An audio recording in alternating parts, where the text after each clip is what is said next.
தூக்கமின்மை பிரச்சினை. இரவில் தூக்கம் தடைப்படுவதற்கான காரணமும் அதன் தீர்வும். தூக்கம். 2019ஆம் ஆண்டில் இந்தியாவில் ஒரு மெத்தை தயாரிப்பு நிறுவனம் ஸ்லீப் இன்டர்ன்ஷிப் என்ற தூங்கும் பணிக்கான 20 இடங்கள் குறித்து விளம்பரம் செய்திருந்தது. அதற்கு 2 லட்சம் விண்ணப்பங்களை அந்த நிறுவனம் பெற்றது. ஸ்லீப் இன்டர்ன்ஷிப் போது 100 இரவுகளுக்கு 9 மணிநேரம் தூங்குவதற்கான நிபந்தனை விதிக்கப்பட்டது. இதற்காக ஒவ்வொரு பயிற்சியாளருக்கும் 1 லட்சம் ரூபாய் கொடுக்க நிறுவனம் தயாராக இருந்தது. விளம்பரத்தைப் பார்த்து ஒவ்வொருவரும், இது என்ன பெரிய விஷயம், நானும் 100 இரவுகள் 9 மணிநேரம் தூங்க முடியும் என்று நினைத்து விண்ணப்பித்தேன். ஆனால் நேர்காணலுக்குப் பிறகு அது எவ்வளவு கடினம் என்பதை அறிந்தேன் என்று சொன்னார்கள். நீங்களும் அப்படித்தான் நினைக்கிறீர்கள் என்றால் சற்று பொறுங்கள். கொரோனா காலத்தில் நோயிலிருந்து மீண்ட 10 நோயாளிகளில் 3 பேர் தூக்கம் தொடர்பான பிரச்சினைகளை எதிர்கொள்கின்றனர் என்று ஆராய்ச்சி கூறுகிறது. தொற்று நோய்க்கு முன்பும் கூட 10 பேரில் 3 பேர் தூக்கம் தொடர்பான ஏதோ ஒரு பிரச்சினையால் பாதிக்கப்பட்டிருந்தனர். ஆனால் தூக்கம் தொடர்பான எல்லா பிரச்சினைகளையும் நோய் என்று நாம் சொல்ல முடியாது. அதனால்தான் தூக்கமின்மை என்பது ஒரு நோயாக எப்போது மாறும், எப்போது மருத்துவரை அணுக வேண்டும் என்பதை தெரிந்து கொள்ள வேண்டிய அவசியம் உள்ளது. தூக்கத்தின் கட்டங்கள்.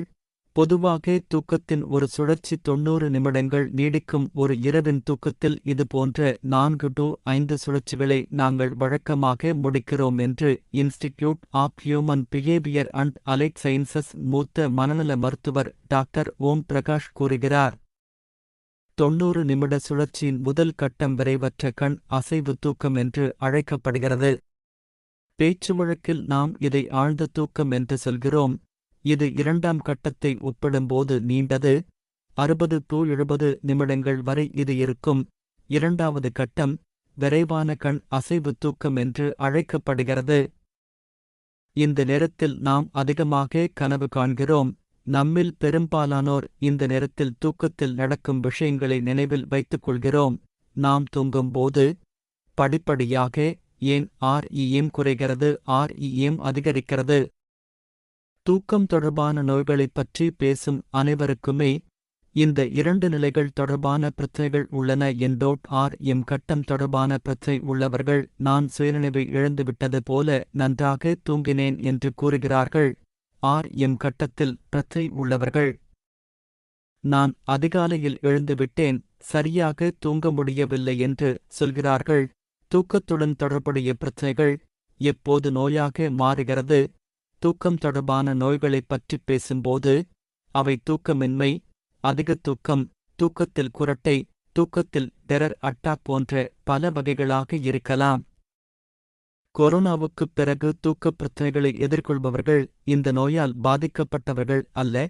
ஆனால் இதில் சிலர் விதிவிலக்காகவும் இருக்கலாம். தூக்கத்தில் பிரச்சினை இருப்பதற்கும் அது தொடர்பான நோய் இருப்பதற்கும் வித்தியாசம் இருப்பதாக மருத்துவர் ஓம் பிரகாஷ் கூறுகிறார். பசி என்பது ஒரு பிரச்சினை, ஆனால் அதன் காரணமாக கண்முன்னே இருக்கும் எதையும் சாப்பிடுவது ஒரு நோய். பொதுவாக எல்லோருமே மாதத்தில் 3 அல்லது 4 முறை தூங்கவில்லை என்று புகார் கூறுகிறார்கள். இது போன்ற சூழ்நிலையில் அதை ஒரு நோய் என்று சொல்ல முடியாது. கொரோனாவுக்குப் பிறகு 10 பேரில் 3 பேருக்கு இந்த புகார் உள்ளது.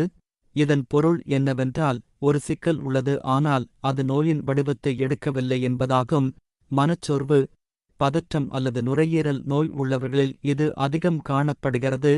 இதனால் பல பக்க விளைவுகள் ஏற்படுகின்றன. அதாவது ஞாபக சக்தி குறைவது, முடிவெடுக்கும் திறன் குறைதல், தொற்று மற்றும் அதிகரிக்கும் உடல் எடை போன்றவை. இந்த ஆபத்துக்கள் பற்றி அனைவருக்கும் தெரியும், ஆனால் மக்கள் அவற்றை புறக்கணிக்கின்றனர். தூக்கமின்மை நோயின் ஆரம்ப அறிகுறிகள். தூக்கமின்மையின் ஆரம்ப அறிகுறிகள் 3 வகைப்படும் என்று டாக்டர் ஓம் பிரகாஷ் விளக்குகிறார். முதலாவது, தூங்கும் நேரம் குறைதல். 2வது, தூக்கத்தின் தரம். 3வது, தூக்கத்தின் நேரத்தில் சிக்கல். தூக்கத்தின் தேவை அனைவருக்கும் ஒன்று போல இருக்காது என்பதையும் இங்கு நாம் கவனிக்க வேண்டியது அவசியம். சிலர் ஒரு நாளைக்கு 5-6 மணி நேரம் தூங்குவதன் மூலம் புத்துணர்ச்சி அடைகிறார்கள். இவர்கள் குறுகிய கால ஸ்லீப்பர்கள் என்று சொல்லப்படுகிறார்கள். சிலர் 8-10 மணி நேரம் தூங்குவார்கள். அவர்கள் நீண்ட கால ஸ்லீப்பர்கள் என்று அழைக்கப்படுகிறார்கள். 5-6 மணிநேர தூக்கத்தின் தூக்கம் 2-3 மணி நேரமாகவும் 8-10 மணிநேர தூக்கம் 5-6 மணி நேரமாகவும் குறைந்துவிட்டால் இவை தூக்கமின்மையின் ஆரம்ப அறிகுறிகளாக இருக்கலாம். இந்த சிக்கல் 2-3 வாரங்களுக்கு தொடர்ந்து நீடித்தால் அது நோயின் ஆரம்ப கட்டமாக இருக்கலாம். இதற்காக நீங்கள் முதலில் ஒரு பொது மருத்துவரை அணுகலாம். ஒரு மனநல மருத்துவரிடம் செல்லுமாறு அவர் அறிவுறுத்தினால் அதை கடைப்பிடிக்கலாம். இரண்டாவது அறிகுறி தூக்கத்தின் தரம். ஒருவர் 8-10 மணி நேரம் தூங்குகிறார், ஆனால் நடுவில் 4-5 முறை எழுந்திருக்கிறார் என்றால் நல்ல தூக்கம் வரவில்லை என்று அவர் புகார் கூறுவார். பிரச்சனை அதன் ஆரம்ப கட்டத்தில் உள்ளது என்பதற்கான அறிகுறி இது.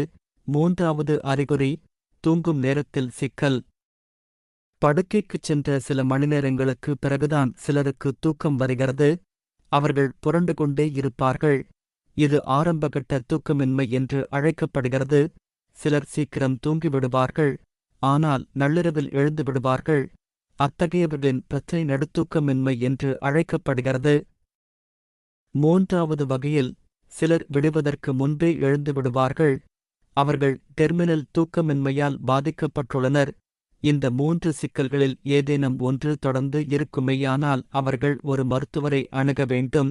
தூக்கக் கோளாறுகளைப் பற்றி அறிய ஒரு எளிய வழி ஸ்லீப் ஹைஜீன் டெஸ்ட் ஆகும். இதில் சில கேள்விகளுக்கு பதிலளிப்பதன் மூலம் உங்களுக்கு என்ன வகையான அறிகுறி உள்ளது என்பதைக் கண்டறியலாம். இதில் நோய்க்கான சிகிச்சை மறைந்துள்ளது. கொரோனாவுக்குப் பிறகு தூக்க பிரச்சினைகள். கொரோனா காலகட்டத்தில் மக்களின் வாழ்க்கை முறை நிறைய மாறிவிட்டது. அவர்கள் நோய்வாய்ப்பட்டால் திடீரென்று தனிமையில் இருக்க வேண்டியுள்ளது. சில சமயங்களில் அவர்கள் மருத்துவமனைக்கு செல்ல வேண்டியிருக்கும். நோய்வாய்ப்படாதவர்களும் கூட வெளியே செல்வது, மக்களை சந்திப்பது, உடல் உழைப்பு போன்ற எல்லாமே மோசமாக பாதிக்கப்படுகிறது. சமூக ஊடகங்களின் மீதான சார்பு அதிகரித்து வருகிறது என்று சென்னையில் உள்ள மனநல சுகாதார கழகத்தின் இயக்குனர் டாக்டர் பூர்ணா சந்திரிகா கூறுகிறார். மக்கள் பல்வேறு வகையான நிச்சயமற்ற தன்மைகளுடன் போராடுகிறார்கள். அவர்கள் நாள் முழுவதும் வீட்டில் தங்கியிருக்கிறார்கள். இதன் காரணமாக அவர்களின் தினசரி பழக்க வழக்கம் மாறிவிட்டது. இவை அனைத்தும் மக்களின் தூக்கம் மற்றும் தூக்க சுழற்சியை பாதிக்கின்றன. எனவே இந்த பிரச்சனை இப்போது பொதுவாக காணப்படுகிறது. தூக்கமின்மை ஒரு நோயாக இருக்கலாம் அல்லது மற்றொரு நோயின் அறிகுறியாகவும் இருக்கலாம் என்று அவர் குறிப்பிட்டார். கொரோனாவிலிருந்து மீண்டவர்களிடம் இத்தகைய பிரச்சனைகள் அதிகம் காணப்படுகின்றன. இவர்களில் மருத்துவர்களும் அடங்குவர். சீனாவில் கொரோனாவின் போது 35 அல்லது அதற்கு மேற்பட்ட வயதுடைய 7236 பேரின் தூக்க முறைகள் ஆய்வு செய்யப்பட்டன. இவர்களில் 1/3 பகுதியினர் சுகாதாரப் பணியாளர்கள் என்று 2020ஆம் ஆண்டில் தி லான்செட் மருத்துவ இதழில் வெளியிடப்பட்ட ஒரு அறிக்கை தெரிவிக்கிறது. 35% பொதுவான கவலை, 20% பேருக்கு மனச்சோர்வு மற்றும் 18% நபர்களுக்கு மோசமான தூக்கத்தின் அறிகுறிகள் இருப்பது இந்த ஆய்வில் கண்டறியப்பட்டது. கொரோனா தொற்றுநோயைப் பற்றி மக்கள் அதிகம் கவலைப்பட்டதே இதற்கு காரணம். சிகிச்சை என்ன?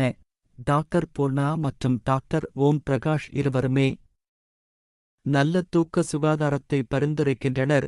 தூக்க சுகாதாரம் என்றால் தூங்குவதற்கு முன் அல்லது தூங்கும் போது பின்பற்ற வேண்டிய விதிமுறைகள். நல்ல தூக்கத்திற்கு பின்வரும் உதவிக்குறிப்புகளை கடைப்பிடிக்கவும். தூங்குவதற்கு 2 மணி நேரத்திற்கு முன் டீ காபி குடிக்க வேண்டாம். அதிக உணவை உண்ண வேண்டாம். தூங்குவதற்கு முன் கண்டிப்பாக புகைப்பிடிக்காதீர்கள். தூங்குவதற்கு ஒரு இடத்தையும் படுக்கையையும் தயார் செய்து வைக்கவும். அங்கே சாப்பிடுவது, படிப்பது, விளையாடுவது போன்ற வேலைகளைச் செய்யாதீர்கள். நீங்கள் பகலில் ஒரு குட்டித் தூக்கம் போட விரும்பினால் அதை உங்கள் படுக்கையில் செய்ய வேண்டாம். படுக்கைக்கு 2 மணி நேரத்திற்கு முன் ஸ்கிரீன் டைம் வைத்துக் கொள்ளாதீர்கள். மீண்டும் மீண்டும் சிறுநீர் கழிக்க எழுந்திருக்க வேண்டியிருந்தால் நீங்கள் மருத்துவரின் ஆலோசனையை பெற வேண்டும். உங்களுக்கு சர்க்கரை நோய் அல்லது இரத்த அழுத்தம் இருந்தால் மருந்துகளை சரியான நேரத்தில் கட்டாயம் எடுத்துக் கொள்ளுங்கள். அன்றாட வேலையில் ஒரு நிலையான வழக்கத்தை பின்பற்றுங்கள். அதில் தூக்கம், எழுதல், உடற்பயிற்சி நேரம் எல்லாமே நிர்ணயிக்கப்பட்டிருக்க வேண்டும். இந்த முறைகளை பின்பற்றுவதன் மூலம் உங்கள் பிரச்சனையை பெருமளவு சமாளிக்க முடியும். ஆனால் இதற்குப் பிறகும் பிரச்சனை ஒரு நோயின் வடிவத்தை எடுத்தால் நிச்சயமாக ஒரு மருத்துவரை அணுகவும். தூக்கத்தைத் தூண்டுவதற்கு ஒரு மருந்து கோர்ஸை பயன்படுத்துமாறும் டாக்டர் பூர்ணா பரிந்துரைக்கிறார். இந்த கோர்ஸ் 2-3 வாரங்களுக்கானது. இதில் சில மருந்துகள் அளிக்கப்படுகின்றன. ஆனால் பீதி அடைய வேண்டாம். இது தூக்க மாத்திரைகள் போல உங்களை அடிமையாக ஆக்காது. இதை 2-3 வாரங்களுக்கு சாப்பிட்ட பிறகு நீங்கள் முற்றிலுமாக குணமடைய முடியும். இந்த வீடியோ உங்களுக்கு பயனுள்ளதாய் இருந்தால் இந்த சேனலை சப்ஸ்கிரைப் செய்யவும். உங்கள் நண்பர்களுக்கும் ஷேர் செய்யவும். நன்றி.